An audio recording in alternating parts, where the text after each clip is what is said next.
জয় রাধে। সবাইকে বলছি যে এই যে শঙ্খ, মানে ভগবান বিষ্ণুর হাতে এই যে শঙ্খ, এই শঙ্খের এই যে মুখটাকে লক্ষ্য করুন।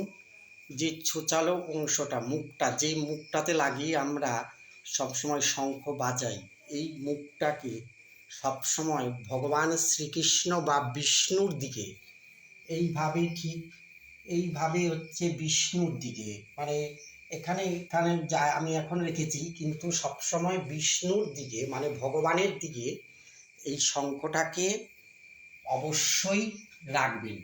কারণ যখন নাকি সেই তুলসী দেবীর সতীত্ব নষ্ট করতে ভগবান বিষ্ণু গিয়েছিলেন, তারপরে তুলসী দেবীর সতীত্ব নষ্ট করার পরে তুলসী দেবীর স্বামী সেই শঙ্কাসুরকে যখন নাকি নিধন করেন, তাই তখন নিধন করার পরে সেই শঙ্কাসুর ভগবান বিষ্ণুর কাছে বর চেয়েছিলেন যে আমার মৃত্যুর পর আমি তো সেই তোমাকে ছেড়ে, বৃন্দাবনে তোমাকে ছেড়ে চলে এসেছি, তা অভিশাপ প্রাপ্ত হয়ে, তা আমি যেন তোমাকে ছাড়া আমি আর যেন কোনো সময় না হই, তাই তুমি আমাকে বর দান করো।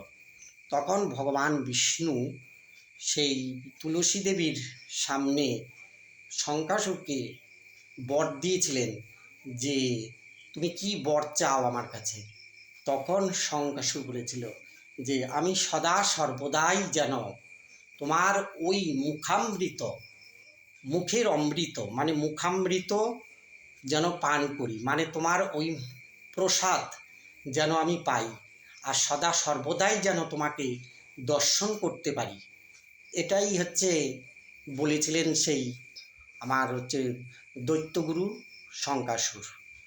তারপর সেই ভগবান তখন তাকে বর দিয়েছিল যে ঠিক আছে, আজকের থেকে যখন আমি সতী তুলসীর সতীত্ব নষ্ট করলাম, আজকে আমি তার স্বামী হয়ে থাকলাম আজ থেকে, আর বৃন্দাবনে আমার প্রিয়সী তুলসী আমার প্রিয়সী হয়ে থাকলো, আর তুমি তুমি তো আমার ভক্ত ছিলে, তুমি সেই বৃন্দাবনের শ্রীদাম রাধারানীর অভিশাপে তুমি এই দৈত্যকুলে এসে তুমি জন্মগ্রহণ করেছিলে, কারণ রাধারানীর কথা তুমি অমান্য করেছিলে বলে তাই তুমি এই দৈত্যকুলে জন্মগ্রহণ করেছিলে।